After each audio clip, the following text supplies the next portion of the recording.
Good evening. Welcome to this regularly scheduled meeting of the Jefferson County Board of Education. I'd like to call the meeting to order and invite you to join us for the Pledge of Allegiance. I pledge allegiance to the flag of the United States of America and to the republic for which it stands, one nation, under God, indivisible, with liberty and justice for all. Thank you. And Madam Superintendent, before we turn to your comments, I would like to recognize our colleague, Mrs. Skinner. It's very nice of you to join us on this very special occasion. And in honor of the special occasion, I invite all of you to join us in singing Happy Birthday. Oh, no. Happy birthday to you. Happy birthday to you. Happy birthday, dear Kathy. Happy birthday to you. I saw her husband just before the meeting, and I promised him that we would do this. And he also promised to watch on cable. He's in big trouble. Yes.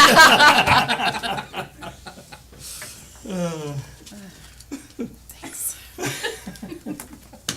No, I'm not quite as old as you yet, so Yeah, we're good. well.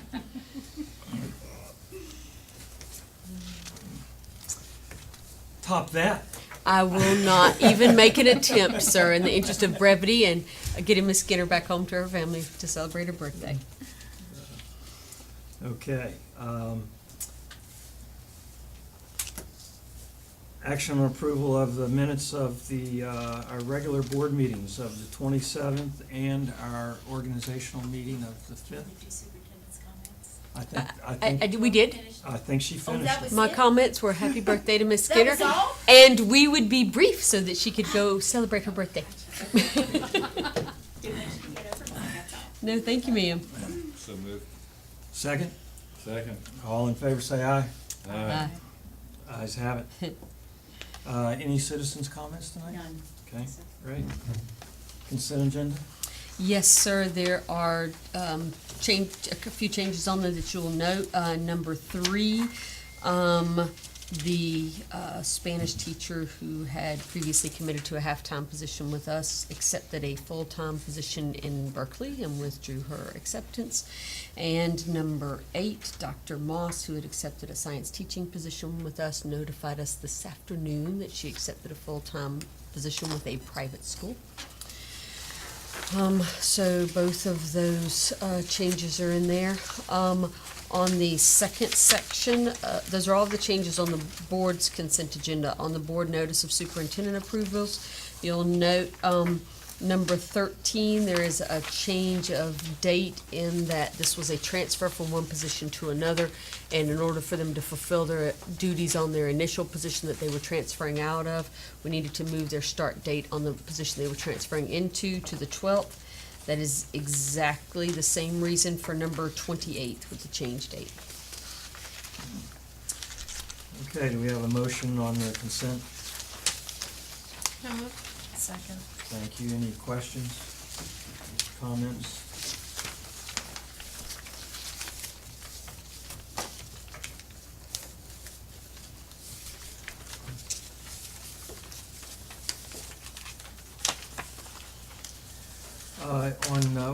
Is there a difference between Title I, I'm looking at item E.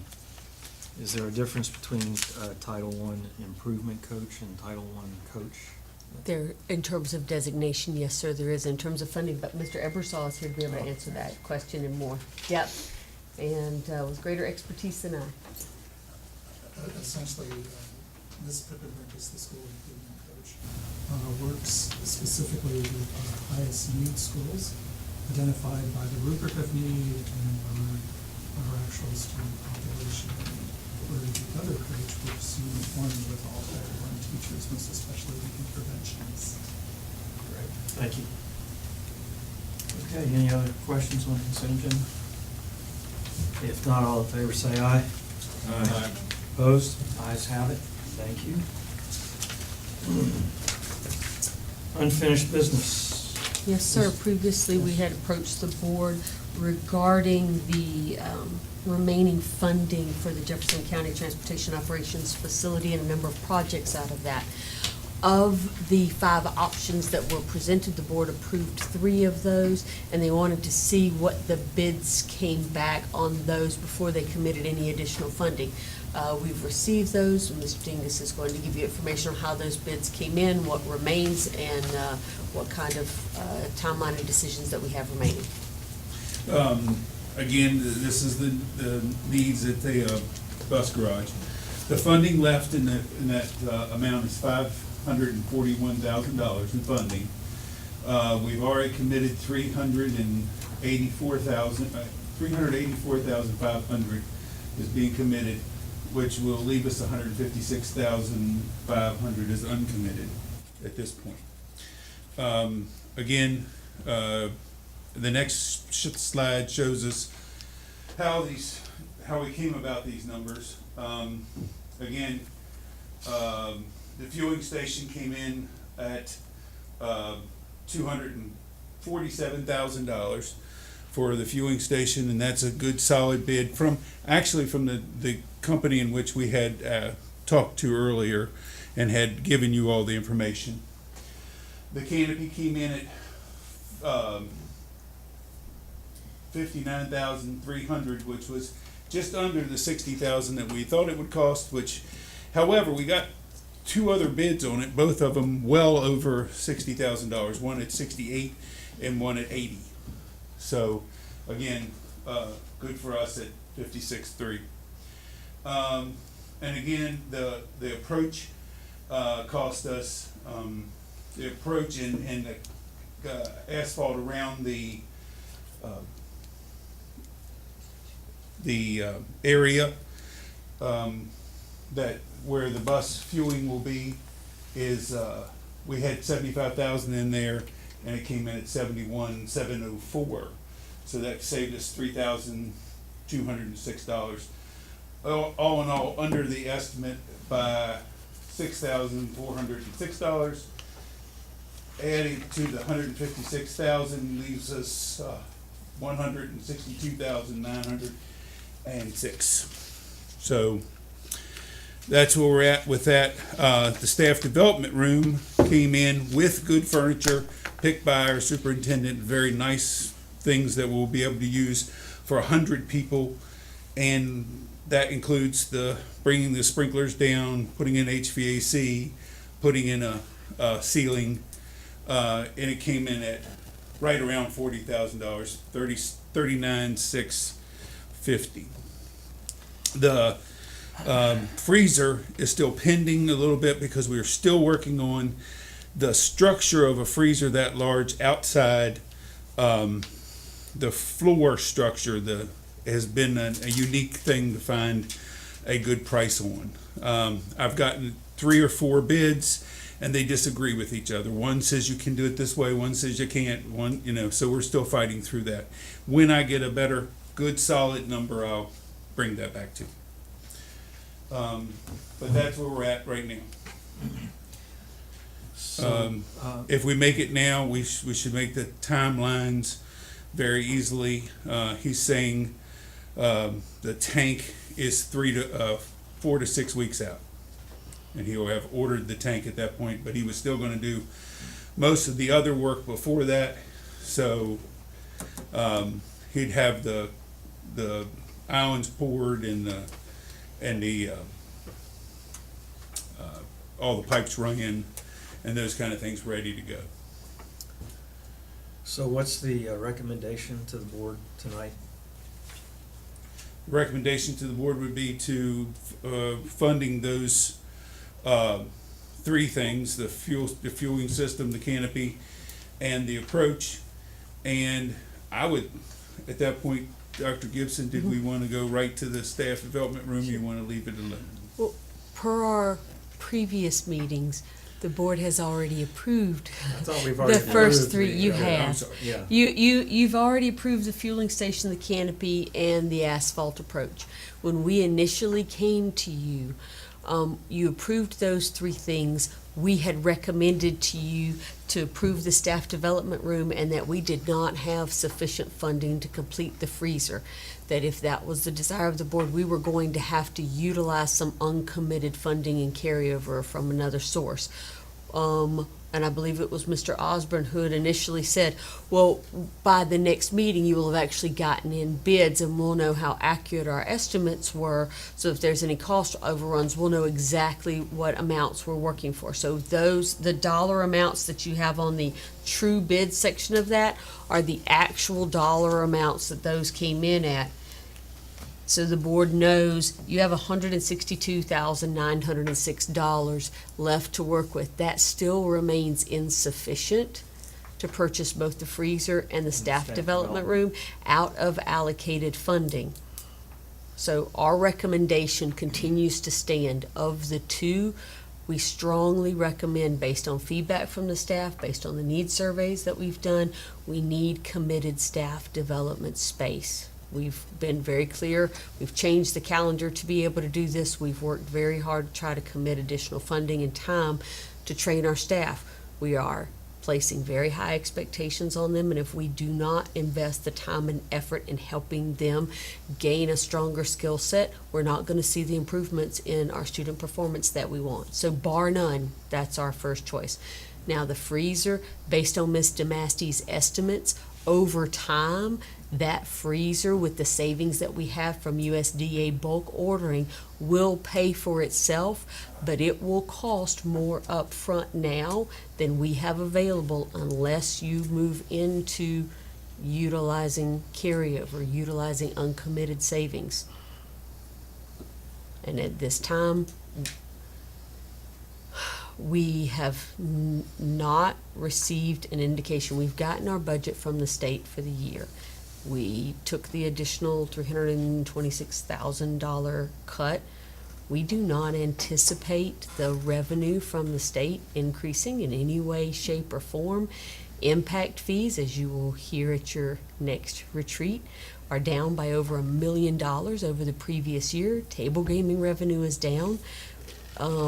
So we are very, very hard pressed to commit additional funding.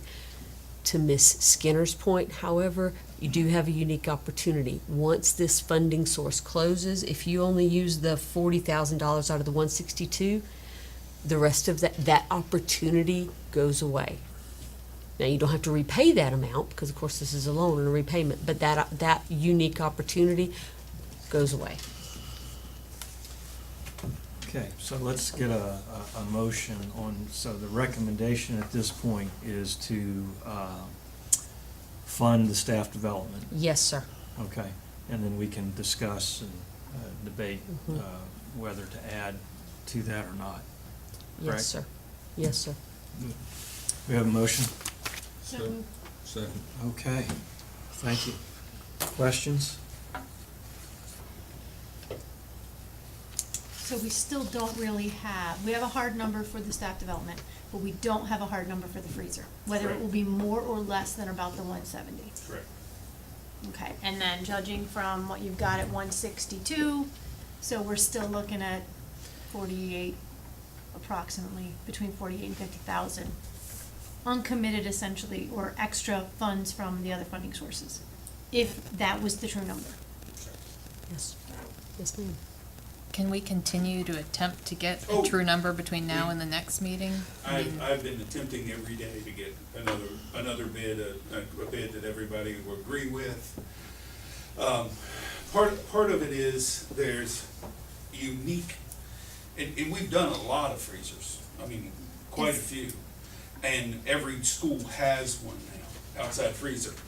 But it's a very unique situation here because we're running a forklift in it.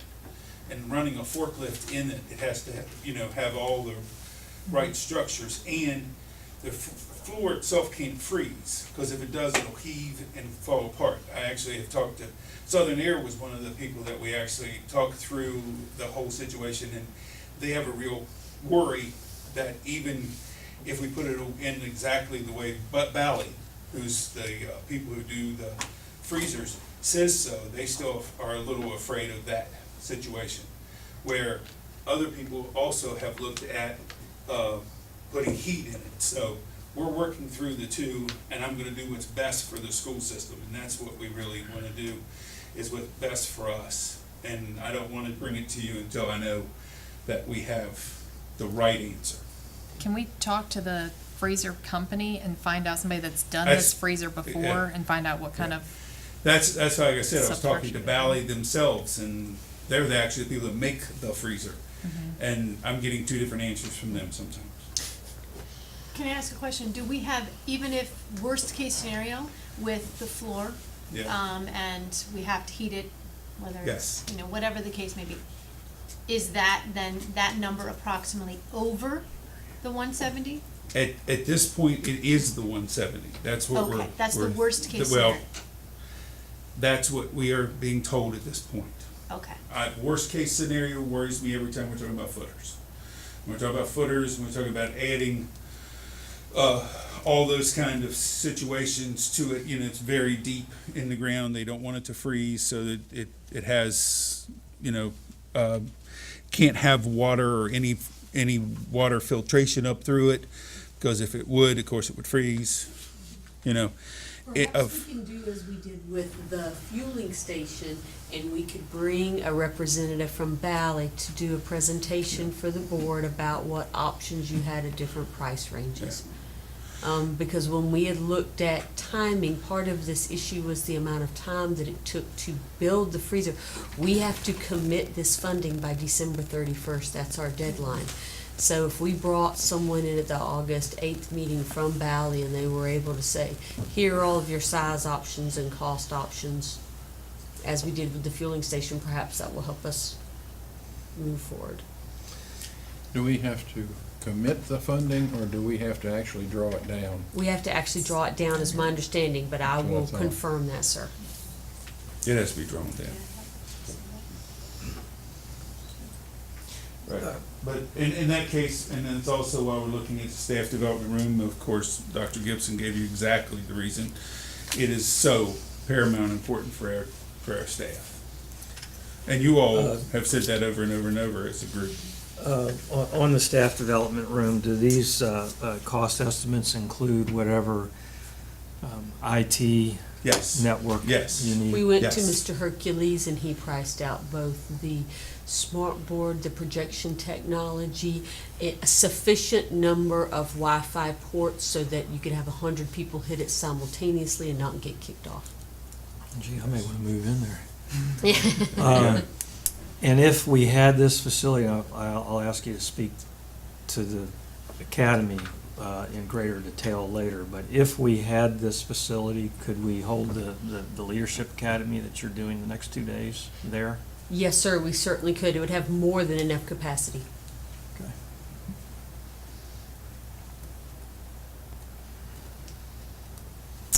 Other questions? So again, the recommendation, subject to any modification from the board, is the recommendation is to fund the staff development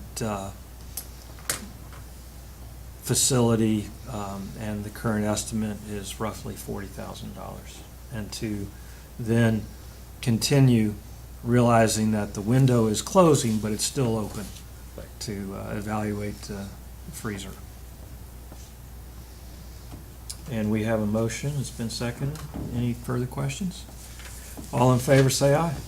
Aye. Opposed? Ayes have it. Thank you, Ralph. Thank you all.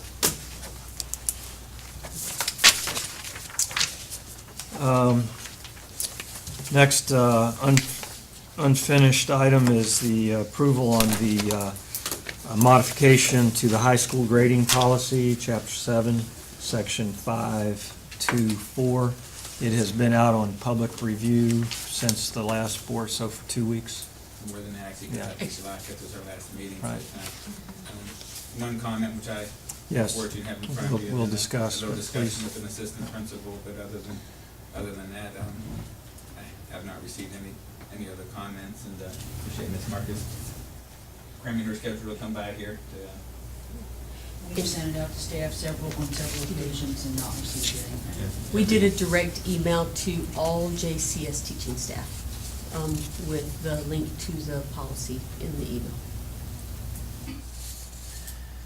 So do you want to summarize what the action for approval is?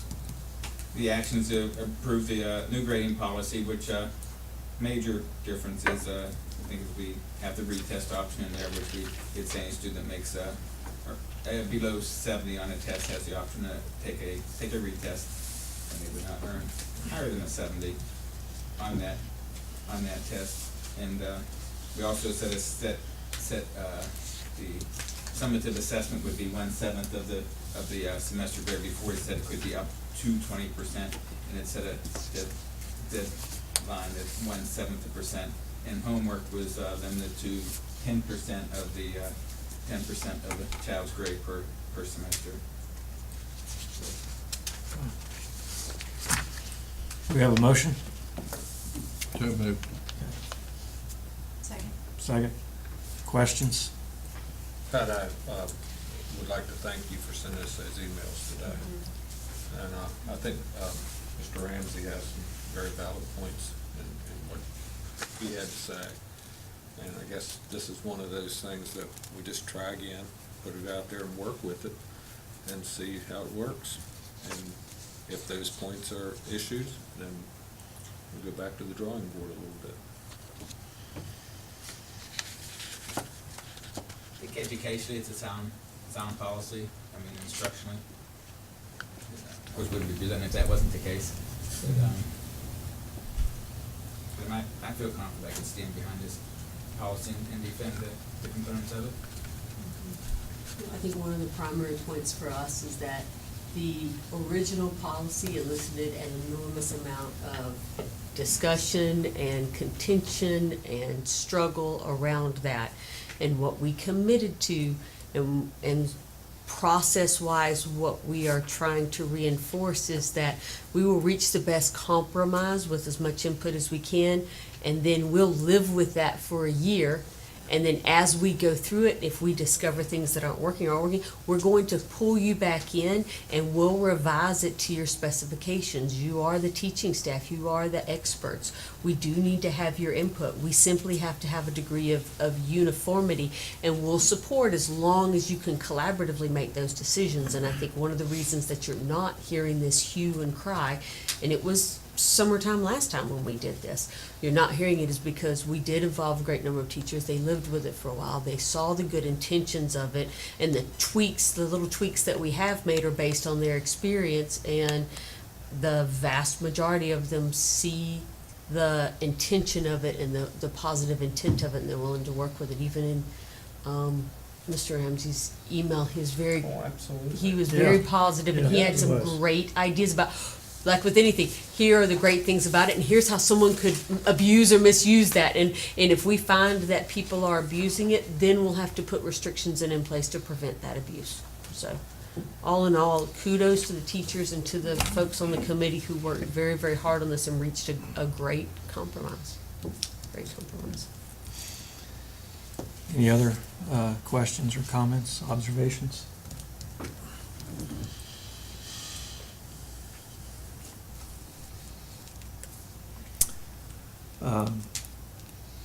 All in favor of the approving the modified high school grading policy, say aye. Aye. Opposed? Ayes have it. And Dr. Gibson, well, let me ask, so what's the next step? I mean, to make sure that everyone, teachers, students, and parents are aware of, I realize it'll be in the high school policy manuals, Yes, sir, it will be. And also a notification to all of the high school parents, a notification out, direct notification, email notification out to all of the teachers, and reviewing it. We have a mandatory policy and procedure session on the first day teachers are back to school that we're required to have for the State Department. This is one of the things that we'll go over with the high school staff. Great. And just to echo what you and Mr. Osborne said, Ms. Marcus, as well as the faculty, senates, and committees from both high schools appreciate the way you did work together. And I know you gave this a lot of thought, and I'm glad, and it had a lot of discussion once it came to the board, so and I'm glad we were able to get this done in time for the next school academic year, so thank you. Great. New business. We have a couple of, I think, items A and B are related regarding lease of facility. I'd like to welcome our friend and colleague, John Reisenweber, for the Executive Director of the Jefferson County Development Authority. John, good to have you here. My birthday's not for a couple of weeks. Well, come back. Come back, we'll sing for Come you. back. It's on a Saturday. We won't be here. I don't do Saturdays. That's right. Not going to wait. I'd also like to welcome Ken Barton, our outside counsel from Steptoe and Johnson, and can help address any questions that you may have on this issue.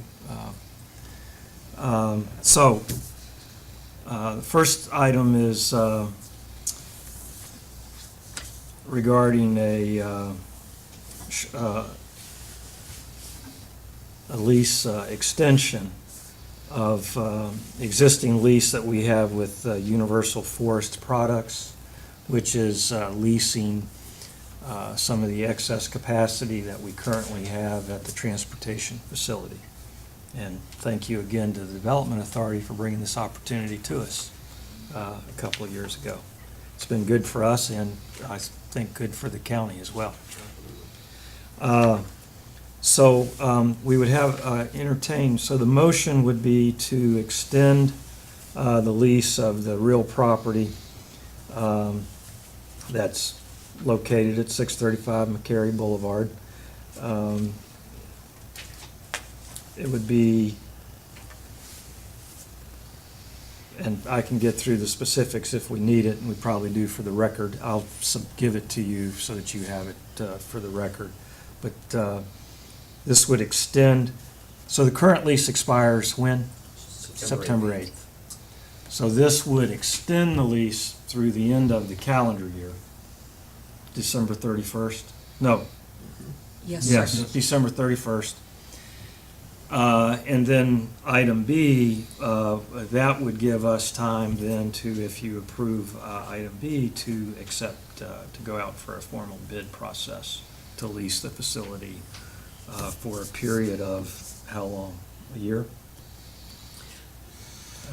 Or has that been With determined? with subsequent options, yes, sir. You know, be anywhere probably, Mr. President, would be somewhere between 3 and 5 years, depending on what would be found acceptable by the board. Okay. So a long-term lease. Good. Yes, sir. Good. Scott, the one thing I would mention, the Development Authority, as you'll recall, was an intermediary in this process the last time, and my board did approve this same lease extension through the end of the year at our board meeting, I believe it was last week, so we've already taken that step Okay. in advance of this. Okay. So again, so the motion would be to extend, to approve a short-term extension of the current lease. If we get that motion on the table, and if there are any questions, any further questions? Second. Okay. Any questions? Is that for the existing space that they have? Yes, that is correct, the 57,500 square feet that they have. Okay. We And have once an again, as a we have an precaution. ancillary issue that. We do. There's a total of 60,000 square feet in that space. 57,500 is by the UFP. We have a secondary tenant who is in the smaller space, the 2,500 square foot. The bid would be for the Entire entire thing. 60,000 square foot of space. And this extension, given how quickly the September date is coming up, gives UFP sufficient time should they not be the successful bidders, or should it require additional negotiations to have time to work through that.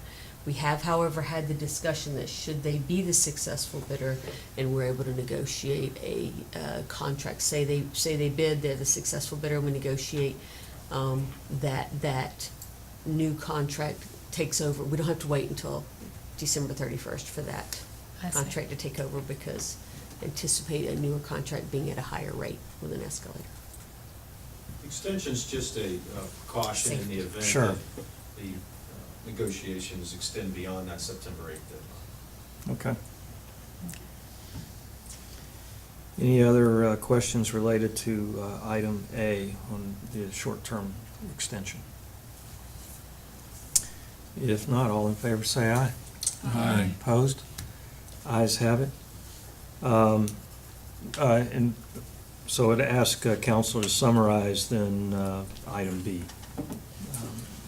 Item B then would be having this board approve the going out to bid process for the entire 60,000 square foot facility.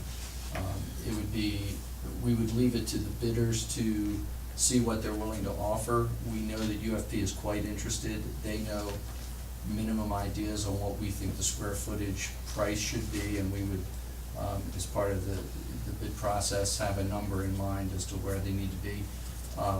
Basically, in that area, $3.40 per square foot. Right now, you're getting $2.90 per square foot, so an increase of about 50 cents a square foot is something that you should anticipate.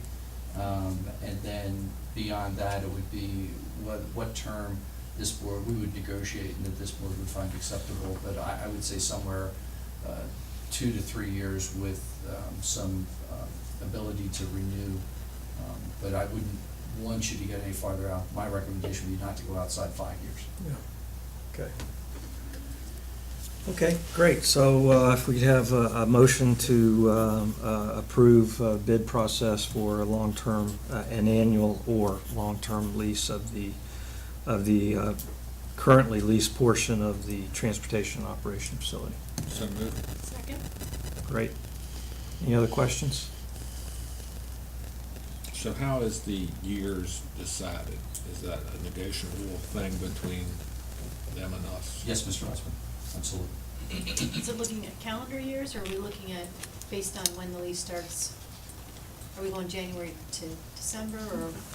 I would recommend that we just do it annually based upon when we enter into the lease. I anticipate that we'll be able to get this out to bid in early August, that we should be able to have this under contract early September at the latest, and that would start the time, may even be sooner.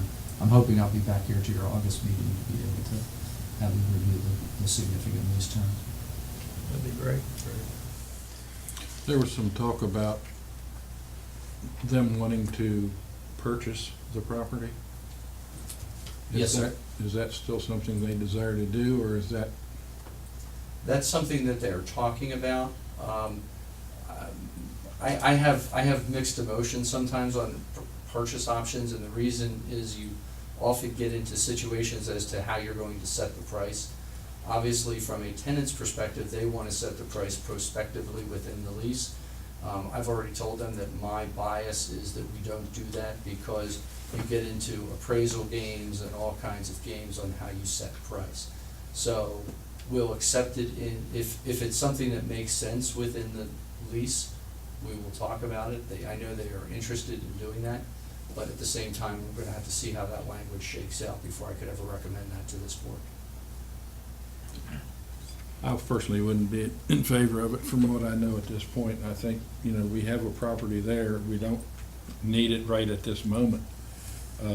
If we do need it, it's in a good location, probably for what we're doing now, so, and we're not gonna be able to buy that same amount of property for the price that we paid for that, so it's, as long as we can keep it rented, I think we need to also own it.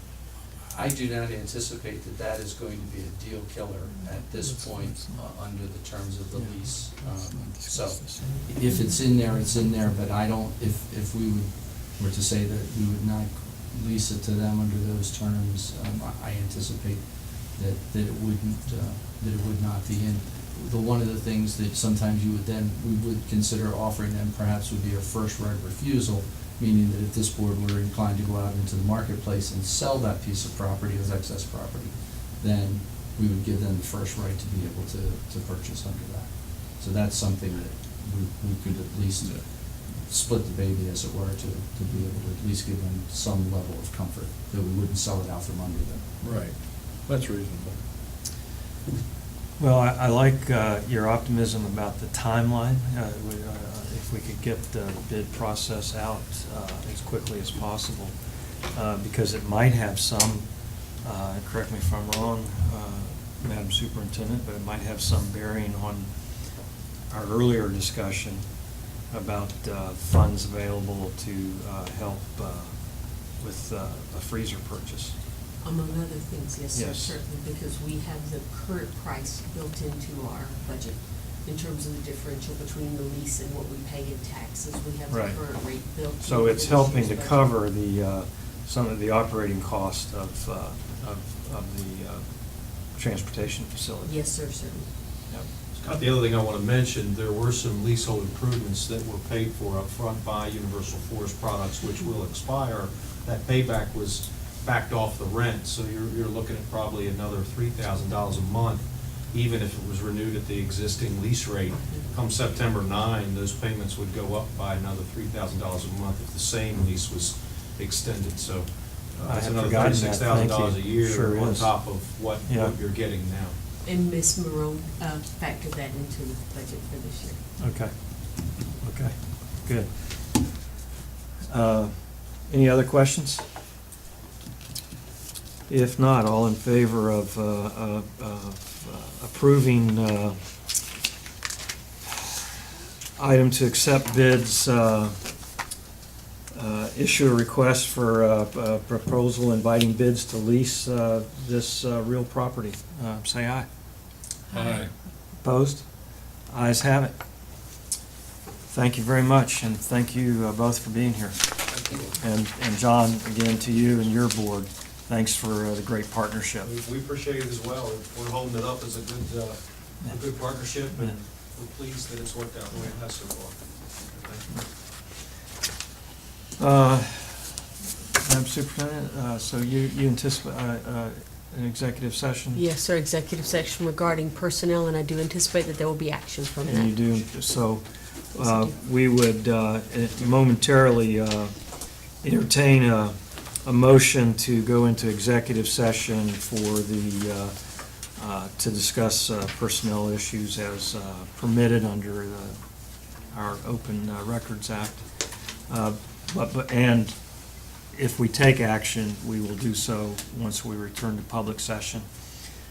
Before we do that, I know there's been a lot of discussion tonight about operational side of the school system and a little bit on grading policy, but could you take a moment to share with everyone the leadership academies or that you have planned for the next? Oh, yes, actually, so for the next 2 days, the instructional team will be working with our principals on a series of trainings to help them prepare for the opening year. There are several items that we'll be reviewing with them. Some of them, just as an example, the state will be instituting a new A through F grading policy that they will implement statewide. That will be coming out later on in the fall, and we'll be reviewing all of the criteria with the principals so they understand the grades and they understand how those are built and how our actions can affect those and our responsibility for those. We will be working on some of the factors around relationship with students and how to build positive relationships with students, reduce dropout rates, reduce discipline by building positive relationship with good boundaries with kids, and a number of presentations on that. We are also holding Steptoe and Johnson in conjunction with representatives from the state police are doing trainings on supporting teachers with what can sometimes be a very connected world with social media and with many outlets. How do you build relationship with students and with families, but maintain professional boundaries and support folks while maintaining a degree of professionalism? We also have a full day working on, as we had spoken with the board earlier, about the Charlotte Danielson framework. One of the things that we've consistently stated is that the performance of our students will improve as the competency of our teaching staff improves. And for that, we need staff development. They need good formative assessment. They need good instructional feedback in real time. Someone walking in and working through issues with you and supporting you and giving you training on those things. Charlotte Danielson gives us a very consistent framework for how to do that across the system. So we have a full training with Mr. Ebersol and several facilitators from the West Virginia Center for Professional Development for our principals on how to give that feedback to help teachers improve their performance. As you know, this past year was our first year of implementing that, and as we've noted and as we'll review at our retreat, we did have some positive gains, most of which I'm very proud to say in at least 68% of our English, language, arts, science, all grades, we outperformed we grew faster than the state did. So they grew by 3 points, we grew by 6 points. So we can definitely begin to see we've laid a foundation for our teaching staff improving their practice and doing so at a faster pace than our peers across the state are. And we were already ahead, so that bodes well for our students. So we're pretty excited about that. Excellent. Thank you. Also, I would just add that Mr. Cable and I, a week ago, I believe, attended a West Virginia School Board Association meeting in Canaan Valley, which I was pleasantly reminded is consistently about 20 degrees cooler than here. Should have been there this week. Yeah, yeah. It was a good day and a half of meetings to go over policy issues and our relationship with the State School Board Association, our relationship with the Department of Education, and most importantly, our relationship with the legislature. And we spent a lot of time talking about how well do the county boards interface and interact with their local state elected delegation. Gary and I reported, and I think accurately so, that we communicate